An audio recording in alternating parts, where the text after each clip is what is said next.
Cette vidéo est une présentation de La Revanche, la boutique officielle des Deux Pions.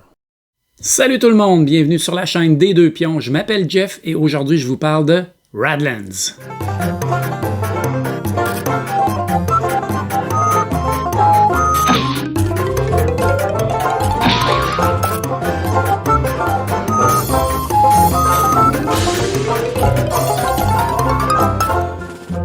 Radlands est un jeu édité par Roxley en anglais, traduit en français par Lucky Duck Games. C'est un jeu qui joue exclusivement à 2 joueurs. Les parties durent environ 20 à 40 minutes et ça s'adresse à un public de 12 ans et plus.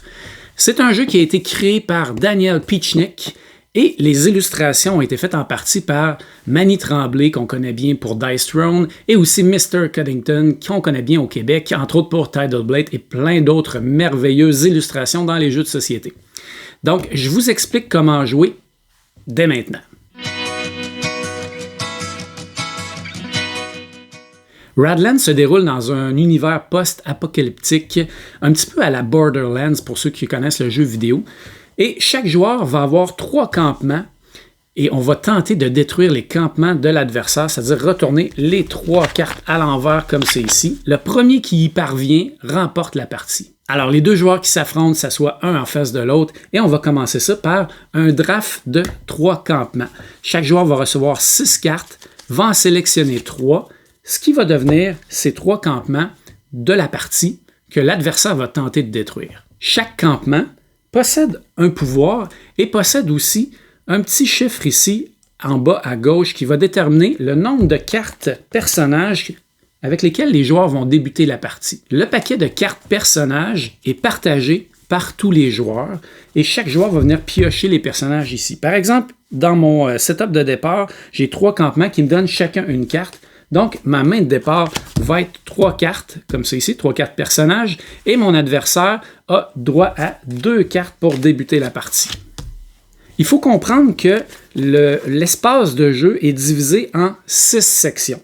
La section des campements de chaque adversaire, il va y avoir une section pour les premiers personnages, une section pour le deuxième étage de personnages, si on veut, et une dernière section, et la même chose plutôt va être du côté de l'adversaire. Donc, au total, on va avoir 3 sections de notre côté et 3 sections du côté de l'adversaire. On va parler de cartes protégées ou de cartes non protégées. Une carte protégée va se retrouver derrière d'autres cartes. Comme par exemple, dans l'exemple ici, cette carte-là est non protégée parce que c'est la première, ainsi que ce campement-là, mais ces 2 cartes-là ici sont protégées par celle-ci, qui est devant eux autres. Dans Radlands, la denrée la plus rare et ce qui va nous servir de monnaie pendant la partie, c'est l'eau. Donc chaque joueur va avoir 3 gouttes d'eau à jouer pendant son tour.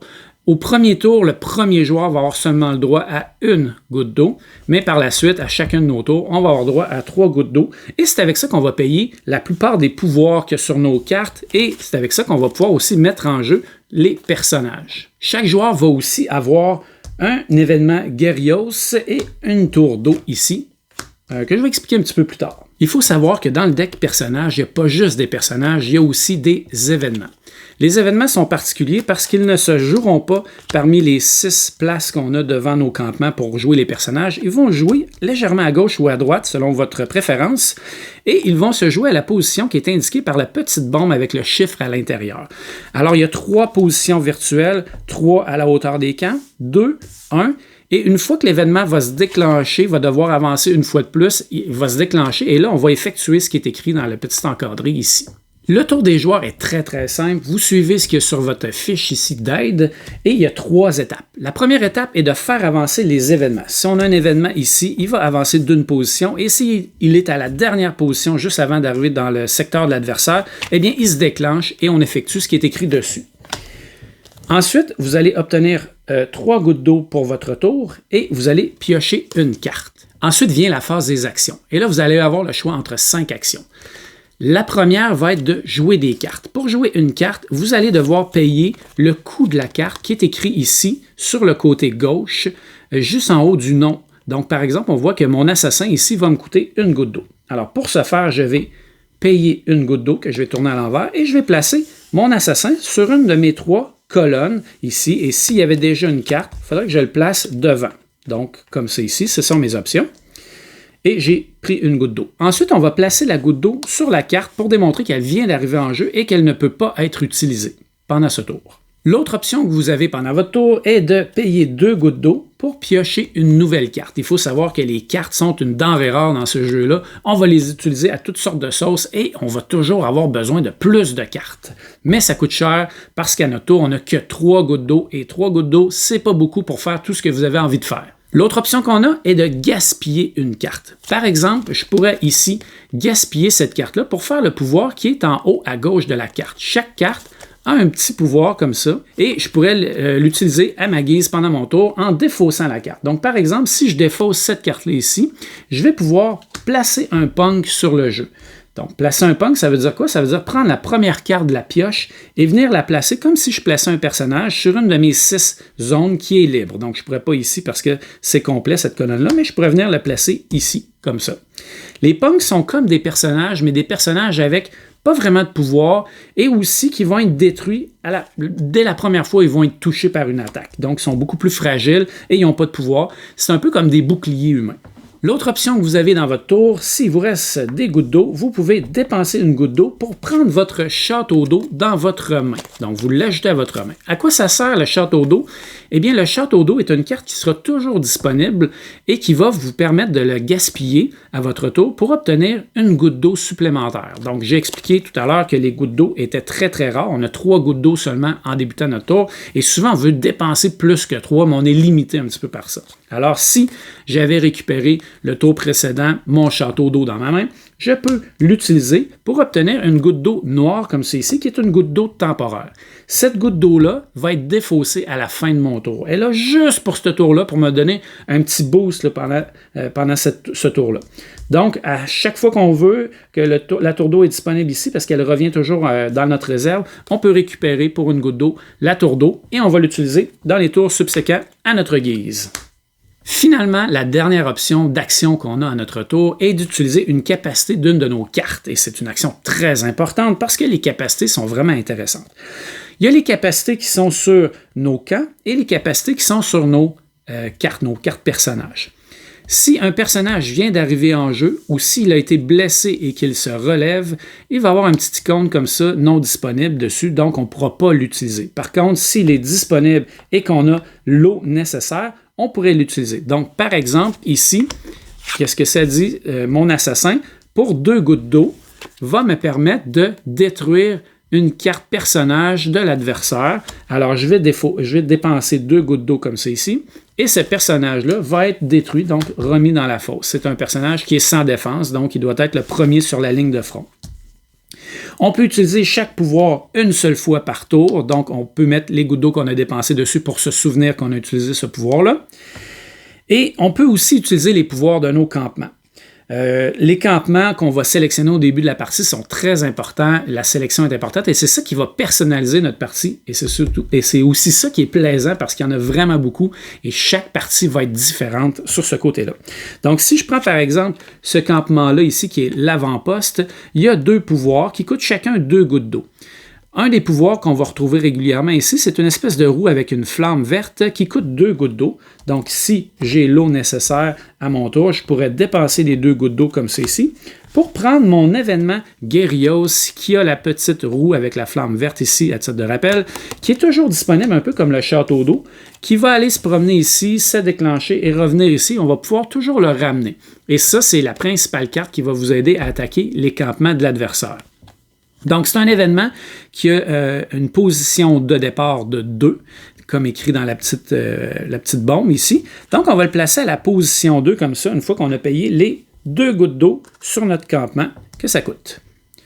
Et au début de chacun de notre tour, je vous rappelle que cet événement-là va avancer et quand il va arriver chez l'adversaire ou en position 0, bien, il va se déclencher. Qu'est-ce que cet événement-là fait? L'événement classique de base, il fait 1 point de dégâts sur un des cas de votre adversaire à son choix. Donc, peu importe qu'il est protégé ou non, le joueur adverse va devoir choisir un de ses campements et l'incliner comme ça pour démontrer qu'il a été affecté, qu'il a été touché par le tir ennemi, ici par les Guerrios.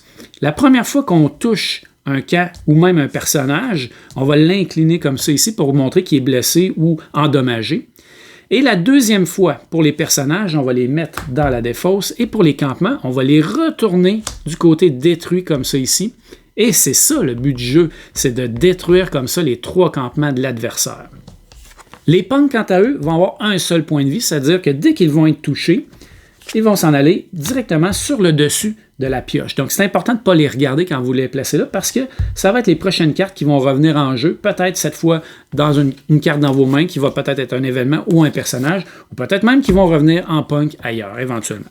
Donc, un personnage qui a été blessé va pouvoir être guéri. Sur mon avant-poste que je parlais tout à l'heure, il y a 2 pouvoirs et il y a un autre pouvoir très important qui est le pouvoir de réparation ou de guérison qui va permettre de redresser une carte comme celle-ci pour 2 gouttes d'eau. Fait que dans cet exemple-là, mon assassin a été blessé. Je vais payer mes 2 gouttes d'eau pour redresser la carte.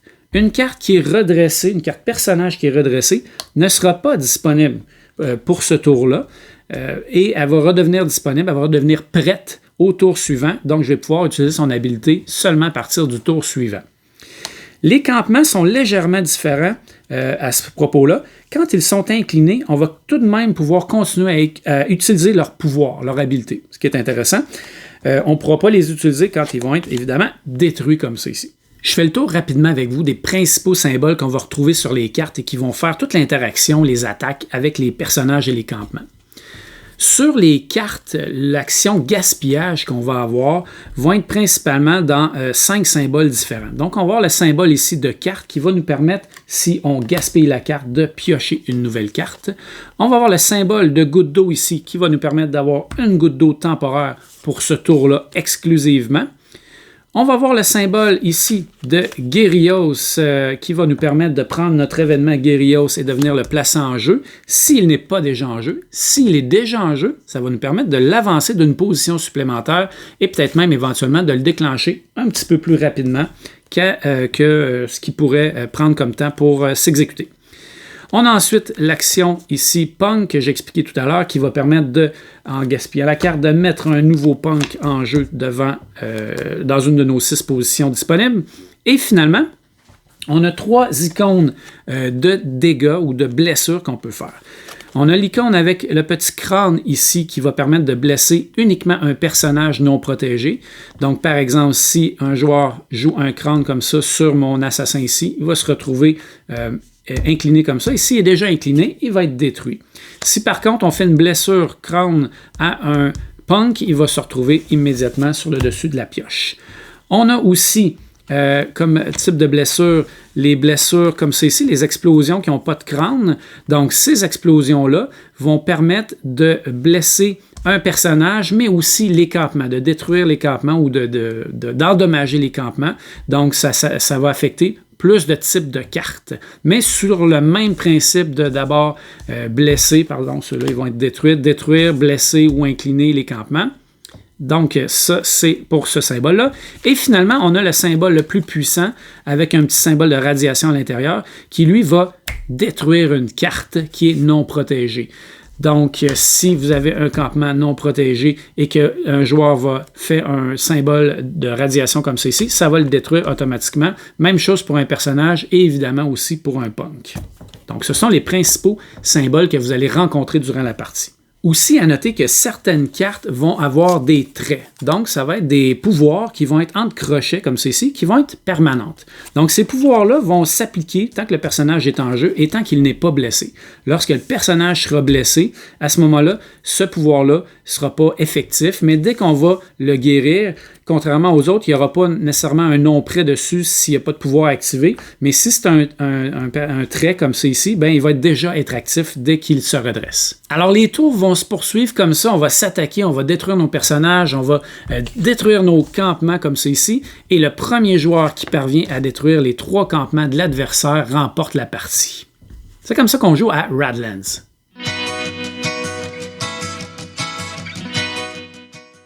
Donc, en quelques mots, qu'est-ce que j'ai pensé de Radlands? Donc, je vous dis tout de suite que j'ai beaucoup aimé le jeu, j'ai adoré ça. Je continue à enchaîner les parties parce que je trouve que c'est super excitant. Premièrement, le visuel du jeu vient me chercher. J'adore le visuel à la style Borderlands, un petit peu cartoon, post-apocalyptique, un petit peu comique aussi par sur certaines cartes, tout ça. Mais j'aime surtout la tension du jeu, la rapidité du jeu. On n'a pas beaucoup d'action à notre tour, on n'a pas beaucoup de ressources, donc on ne peut pas faire tant de choses que ça, donc ça va très très vite entre les tours. Et dès le début de la partie, on va avoir beaucoup de difficultés, on va se sentir étouffé déjà, on va avoir l'impression que l'adversaire est déjà en bonne position pour nous démolir, mais c'est la même chose pour lui. Les ressources sont rares, il va falloir les utiliser avec parcimonie parce qu'on ne peut pas faire tant de choses que ça dans notre tour, et c'est ça qui est intéressant. C'est toute cette gestion-là, gestion de risque aussi. On va mettre un personnage en jeu, puis un très bon personnage, puis il est déjà sur le front, donc il est déjà possible de se faire toucher, de se faire affecter par l'adversaire. Fait qu'on a toujours l'impression qu'on est fragile, mais comme l'adversaire vit la même situation que nous autres, bien, ça fait une partie qui est très tendue du début jusqu'à la fin. C'est des parties qui sont rapides, donc on est capable d'enchaîner 2-3 parties en ligne sans trop de problèmes. Et la tension est tellement intéressante que souvent, quand on a fini une partie, on veut recommencer une autre. Un élément que j'aime beaucoup, c'est qu'on va faire une sélection de 3 campements parmi 6 cartes au début de la partie. Et vous voyez que la pile est quand même assez épaisse. Il y a beaucoup de campements, beaucoup de pouvoirs différents, et ça vient vraiment, vraiment personnaliser la partie qu'on va jouer. Et chaque partie va être différente en raison surtout de ces campements-là. Et les pouvoirs sont vraiment intéressants. Il y a des pouvoirs qui sont plus forts que d'autres, mais souvent, ils vont venir avec des cartes qui ont 0 de carte de départ pour la main de départ du joueur. Et ça fait une différence parce que si vous partez la partie avec aucune carte dans vos mains, mais 3 très bons camps, bien, vous allez en arracher un petit peu parce que c'est important d'avoir des cartes, puis on veut toujours avoir plus de cartes. On dirait qu'on en manque tout le temps.